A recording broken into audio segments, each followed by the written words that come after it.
We're at Silverstone today, and we've got the first appearance of the new Ford Edge in the UK, and we're with Paul Baines, product manager of the Edge in the UK. We're going to do a walk around of the car and get Paul's views of where it sits in the market and what the plans are across the next few years. Paul, take it away. Hi Jim, so as you rightly say, the new Edge, this particular car we've got here will be in Geneva. You see it on the stand there at the beginning of March. So the Edge joins the Ford SUV family. We've been selling EcoSport and Kuga. Got great sales growth over the last number of years. Kuga now second best selling JS car in the UK, 32,000 sales last year, and we'll be growing that this year. So Ford have been on momentum, biggest growth SUV brand last year as well in the UK. So it makes sense for us to bring the Edge, obviously part of the Global One Ford strategy. Very fitting we're here with Mustang today because that's one of the cars that's come across from and we've benefited from with One Ford, and now the new Edge. So new Edge, we've been selling Edge in the US for some time, but this is a new car. It's an all-new car, new platform. It shares the platform with S-Max and Galaxy.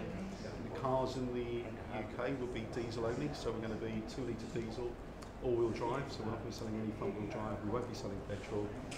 The car we got here is a Sport, so this is our top of the series. We start with Zetec, Titanium, and Sport. So maybe I'll show you around the Sport, Jim, we can just talk to some of the features of the car. Yeah, one of the things that is obvious from the start is it's very sharp styling at the front. And it fits in very much with the new generation of SUVs. And what's quite dominant is the new Ford grille. That's something that you see as being very statesman-like. Yes, well it is the latest design language, Jim. That grille, you've probably seen the Kuga's going to go that way. If you saw that car, that was in the press just a few weeks ago in the US, so that very much is the latest Ford design language. Very imposing car, and as you know, the JM and JS segment in the UK are very style-orientated, image, and people buy the car, it is an emotive purchase, and I think very style-led, and so that front, that face of Ford works very well on the Edge in such a large car, and it is a large car, over 4.8 metres long, but it does give a very purposeful and confident look, which of course, as we know, these customers that we will be selling to will resonate with those. And specifically on this grille, this is a black grille, the titanium. So we offer two series, a core traditional luxury execution, for the more traditional white horse chrome and more lighter chrome alongside with the DLO. And the Sport is very much a distinctive And just to give buyers an idea of what the actual size of the Edge is, how does it compare to rivals size-wise? It's a lot. The first thing is which you'll start to get more appreciation of all the it's large. It's over 4.8 metres long, so it's longer than an S-Max, shorter than the Galaxy, but if we now put it into the competition, as you said, longer than a Volkswagen Touareg, which would be the next nearest size. So it's larger than that car, almost as long as a Range Rover Sport. So it's a very large car, have a lot of presence, so it'll be right in the heart of the JM segment here in the Okay, so we've looked at the front. This particular car is a Sport Series dynamic LED glare-free technology. We debuted those last year. You look at the side, so once you move into Sport, you've got the body kit which is standard on the car, the dark DLO, so again, very sporty, expressive. That painted parts go through the side, a lot more painting. If you compare this to a titanium, carries some more traditional self-coloured parts, but also the dark 20-inch alloy wheels, so again, very much fit for purpose and really set to the sort of dramatic and styling and status of the vehicle. But, are those wheels standard on They're Sport? standard on Sport, so this is very much a standard Sport. Right. All of these features, the LED headlamps are an option, but everything else, the 20-inch alloy wheels, privacy glass, every Edge we sell in the UK will have privacy. And again, we know customers like that particular segment. Yeah. So that's Sport. Along the side, 20-inch alloy wheels, we talked about that. We'll do the interior in a moment. Maybe we should move around to the back. The back from some lines, you can see a Focus outline Yes, at the back, so there's a Ford familiar. Absolutely. That design language where the belt line picks up that you talked to there, very much a design. And the same trick like here, it's higher and sharper. It's higher and sharper. There's a Focus familiarity. There is. It looks like a Ford, and I think that's a good thing. But also that angle of that back window, it is very sporty. It's very much, it's not pure function. Obviously, you could make a much boxier shape, but again, back to that point that we were talking to earlier, where customers like the style and you know, it's all nicely nipped and tucked. So really, it's a large vehicle, but it's also, as you can see, some of those design cues very much part of the Ford DNA. So we'll go around the back and then we'll go inside. Yeah, that makes sense. Yeah. So once you get around the back of the car here, you see that, again, that body kit I spoke of, very distinctive. Those exhausts are unique to sport. So again, the sport really stands out. We think in the UK, over half of the cars we sell will be sport. What are the sales objectives for the first full year? First full year would be looking about 5,500 to 6,000 sales. Because the plan is, the expectation is to launch this in what, summer this year? Summer of this year. So this will be in the dealers in the UK before the summer holidays. So we'll be selling from then. You'll get to drive the car hopefully before then, so you can write your reviews then. But yeah, we'll be looking at annual sales in the region of 5,000 to 6,000. And what's been the feedback from dealers, knowing that this is coming? They must be excited. They are excited because Ford have been selling, you know, SUVs for Ford. We're not new to SUVs. We talked about some of the sales history we've had in the UK, but of course, beyond these shores, we've been doing SUVs, absolutely, and we've got a whole family of SUVs there. And the Edge has been on sale there, but this car is very much engineered for the European customers. So we're diesel powertrain, the US get petrol powertrains. So yeah, so the dealers are very excited because obviously we're stepping into a segment of the market where we haven't been before. So that gives them the opportunity to bring new customers in, customers that aren't currently, they're not seeing.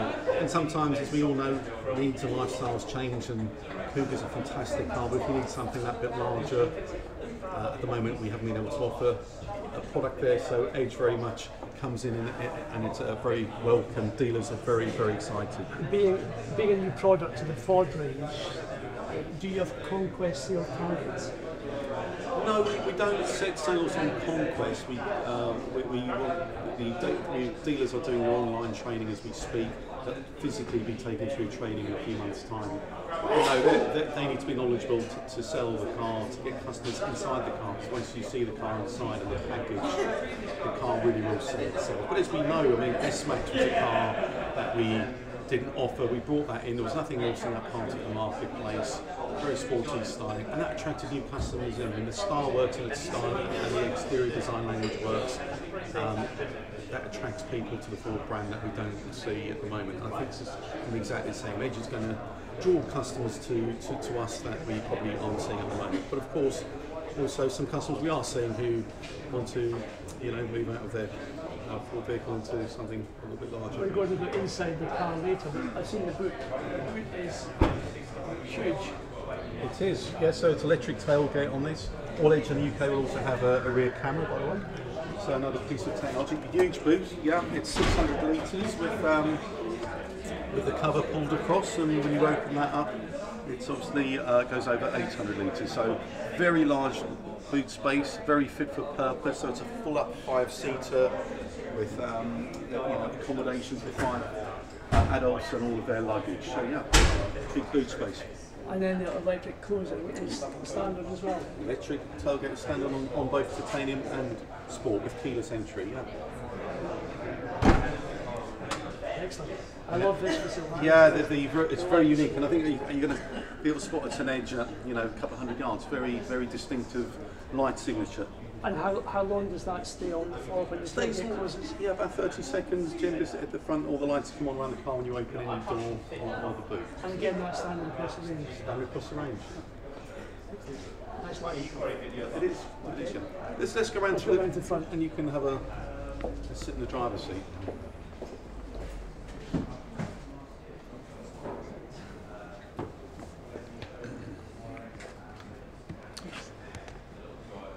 So you're sat at, this is a 210 PS version, so that comes automatic power shift transmission, and that also comes with the paddle shift, so you can see the paddle shifts up on the steering wheel. That's all standard.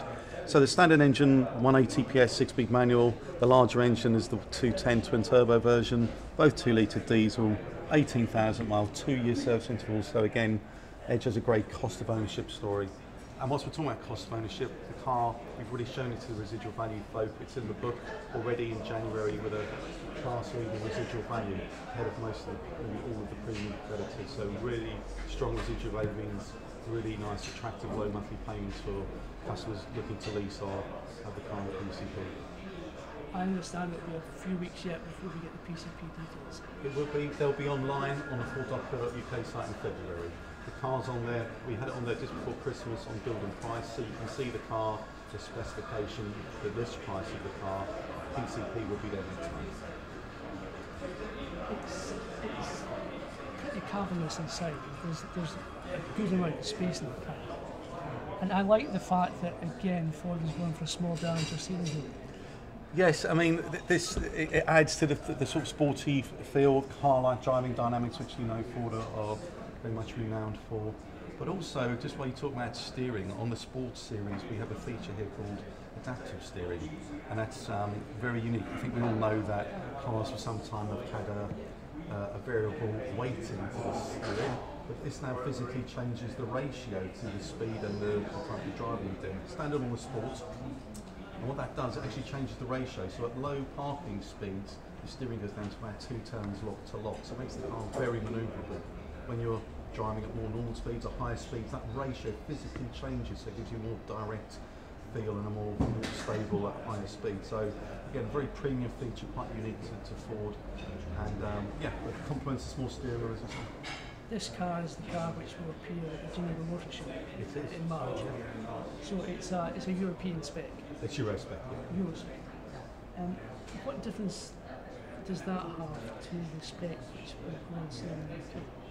Well, it's very, very similar. I think the only key difference is this car in the UK would be a Lux. We're going to offer a Lux pack, and that's also residualised. So that would add the dynamic suede trim, adds climate front seats, and that's heating and cooling in the front seats, heated rear seats. But for UK, we would also have panoramic roof. This car hasn't a panoramic, so that's the only real change versus the UK spec. And a 6-speed manual is standard. Yes. And the Autobox is 7-speed? 6-speed. 6-speed. It's power shift, automatic, standard on the larger engine. So the 180 PS is manual, and the 210, the larger, more powerful engine, is the Autobox. And while it's all very well being in the front, how's the space in the back? Well, I think you should try it out, because I think you'll be very impressed with the physical space of the rear package. So we haven't moved the seat, you were perfectly comfortable behind the wheel, and I think you'd agree there's not many cars that offer... I could have a party here. It's huge, absolutely huge. I mean, yeah. I'm 5'10", on a good day, but quite comfortable. It's a full-up 5-seater. Yeah. Some people say, "Oh, you're going to offer 7 seats." No, we're not. We've deliberately packaged the car to really optimise comfort and the interior package for five occupants. And you can see that second row there gives really impressive leg room. There are some class-leading dimensions in the second row, and again, it just shows you how large the car is. It's quite deceptive. That sports styling really does hide the overall package very well. Perfect. And then just again, if you just take us through the pricing for the range. Yeah, so we start at 29,995. That'd be for 180 PS Zetec. So we start under £30,000. We've got a very simple pricing strategy for the UK, which is very intentional. We have £2,250 walk up to a titanium. It's the same amount, £2,250 walk up to sport. So sport would cost in the UK starting £34,500. And then if you want the Lux pack, which I spoke, that's £2,000. That gives you panoramic roof, climate front seats, heated rear seats. It's £2,000, but it is residualised. So again, when you go to sell your car after 2 or 3 years, you get recognition for that. That's in your high. The engine, the larger engine, is £2,250 as well. So nice, easy pricing strategy. So we started just under 30, and this car, which is the higher power sport with the Lux pack, would be around £38,000. There you go. That's your first look at the Edge before it hits the streets in the UK.